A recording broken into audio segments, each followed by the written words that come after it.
नमस्कार। जब आपको कोई प्रॉपर्टी विल से मिल गई, इनहेरिटेंस में मिली, सक्सेशन में मिली या एचयूएफ के पार्टीशन में मिल गई, या हो सकता है किसी ने गिफ्ट भी आपको दे दी, तो कोई कंसिडरेशन आपको नहीं देना पड़ा, विदाउट कंसिडरेशन। लेकिन आपको एक चिंता तो सता रही होगी कि इस प्रॉपर्टी पर क्या इनकम टैक्स लगेगा, और इनकम टैक्स लगेगा तो वो प्रोविजन कौन सा होगा जिसके अंदर आपको इनकम टैक्स पेमेंट करना होगा। मैं आपको सारी जानकारी दूंगा, लेकिन उसके पहले एक छोटी सी रिक्वेस्ट कर दूं कि यदि आपने अभी तक मेरे चैनल को सब्सक्राइब नहीं किया है तो कर दें, ताकि मेरे ऑलरेडी पब्लिश वीडियो को वॉच कर सकें और आने वाले वीडियोस को भी देख सकें। कब लगता है income tax? Income tax act के अंदर जब यदि आपकी इनकम किसी प्रोविजन के अंदर, किसी सेक्शन के अंदर टैक्सेबल है, तभी उस पर इनकम टैक्स लगता है। इनकम टैक्स एक्ट के अंदर जो भी इनकम है जो टैक्सेबल है, उनको 5 हेड्स ऑफ इनकम में डिवाइड किया गया है, और उन 5 हेड्स ऑफ इनकम में से यदि किसी भी हेड में आपकी इनकम आती है, तभी टैक्सेबल की बात होगी। पहला हेड ऑफ इनकम है सैलरीज, तो ये जो प्रॉपर्टी आपको मिली है वो सैलरी तो नहीं है, तो सैलरी हेड में टैक्सेबल नहीं हो सकती। दूसरा हेड है इनकम फ्रॉम हाउस प्रॉपर्टी, उसके अंदर वो टैक्स होती है जब हाउस प्रॉपर्टी लीज पे या रेंट पे दी जाती है और उससे इनकम आती है, तो उसके अंदर टैक्सेबल होती है। तो यदि आपको हाउस प्रॉपर्टी भी मिल गई गिफ्ट में, या इनहेरिटेंस में, सक्सेशन में, या पार्टीशन ऑफ एचयूएफ में, तब भी under the head house property tax नहीं होगी। तीसरा हेड है बिजनेस और प्रोफेशन, तो ये इनकम बिजनेस और प्रोफेशन तो है नहीं, तो वहां भी टैक्स नहीं होगी। चौथा हेड है कैपिटल गेन्स, तो कैपिटल गेन में टैक्स तब होता है जब आपको प्रॉपर्टी मिली और आप उसको सेल कर रहे हैं या ट्रांसफर कर रहे हैं। यहां आप सेल या ट्रांसफर नहीं कर रहे हैं, आपको मिली है, तो कैपिटल गेन के प्रोविजन में एप्लीकेबल नहीं होगी। अब बचा है पांचवा हेड ऑफ इनकम, वो है इनकम फ्रॉम अदर सोर्सेस। तो जो इनकम कहीं टैक्स नहीं होती, वो सेक्शन 56 में आ जाती है, under the head income from other sources आ जाती है। तो हमको सेक्शन 56 देखना होगा कि कहीं उसके अंदर हमारी इनकम टैक्सेबल तो नहीं है।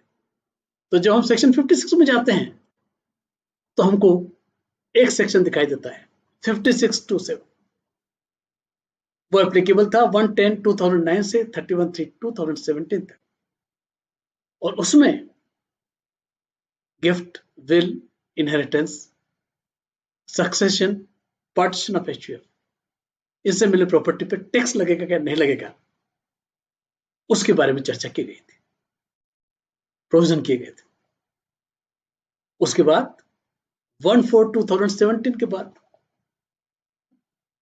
1/4/2017 या उसके बाद यदि आपको कोई भी ऐसी प्रॉपर्टी मिली है गिफ्ट से, विल से, इनहेरिटेंस से, एचयूएफ के विभाजन से, तो उसके बारे में प्रोविजन किए गए हैं 56(2)(10).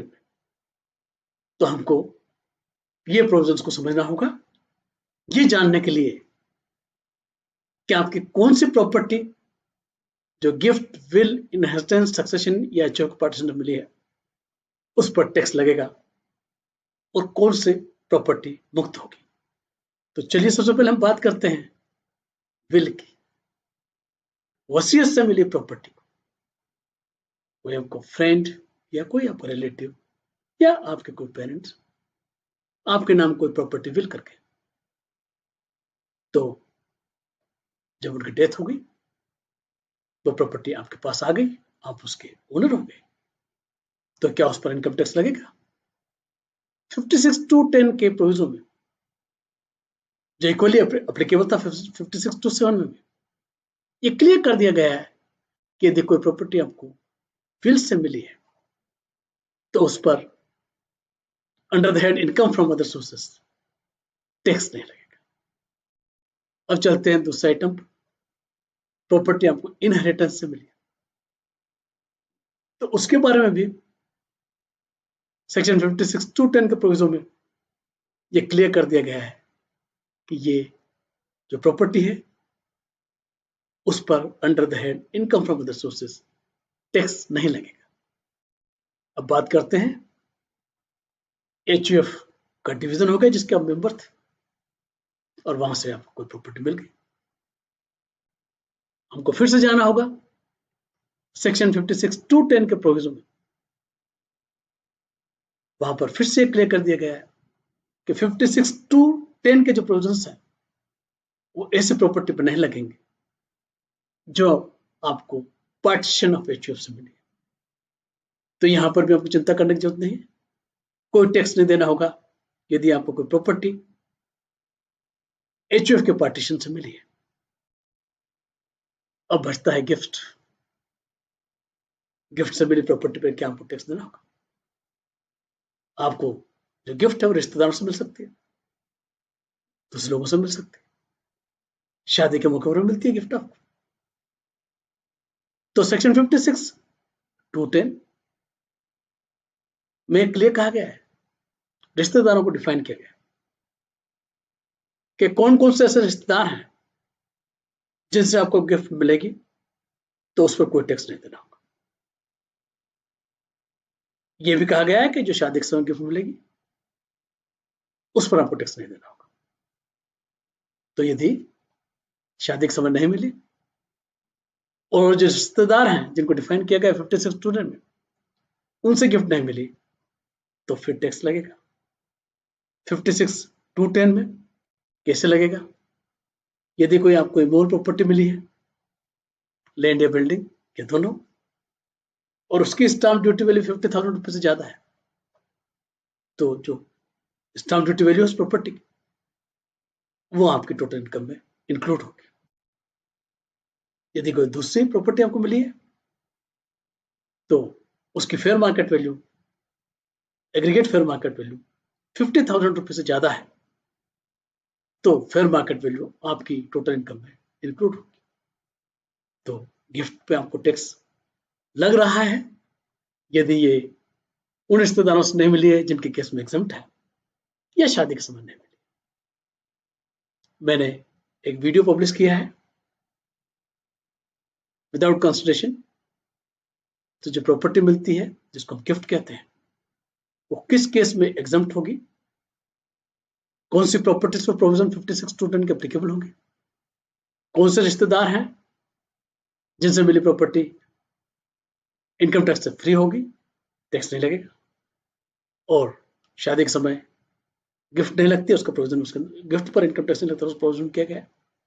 मैं उसकी लिंक इस वीडियो में, इस डिस्क्रिप्शन बॉक्स में शेयर कर दूंगा, आप उसको वॉच कर लीजिए। आपसे रिक्वेस्ट करूंगा कि आप भूले नहीं। हो सकता है आपको इसको जरूरत नहीं हो लेकिन किसी आपके फ्रेंड, जानने पहचानने वाले को या उसके जानने पहचानने वाले को ऐसी कोई प्रॉपर्टी मिली हो और चिंता में हो या मिलने वाली हो तो उस तक इसकी लिंक जरूर शेयर कर दीजिए ताकि उसको ये देख के पता लग जाए कि उसको किस सिचुएशन में गिफ्ट पर इनकम टैक्स देना होगा, और ये भी पता लग जाए कि विल, इनहेरिटेंस, सक्सेशन, HUF की पार्टीशन प्रॉपर्टी मिलेगी तो कोई टैक्स नहीं देना होगा। Thank you very much.